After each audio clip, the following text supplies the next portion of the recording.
তার কিছু দাঁড়িয়ে আছে ছোট করে তোমরা তারগুলো ছেড়ে দাও তারা ক্লান্ত চলে আসেন শত্রুতা শত্রুতা দ্বিতীয় খেলা স্টার্ট আক্রমণে যাচ্ছেন ভাই একাদশ এখনো ভাই একাদশ ছেড়ে নিকলে দল মাঠের বাইরে ভাই একাদশ বাইরে পেয়েছেন ডিফেন্ডার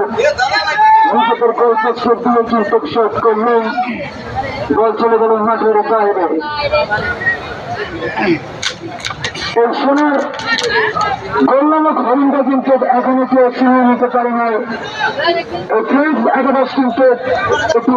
টাইফিকার দিয়ে কিন্তু মিস করে বসেন এবং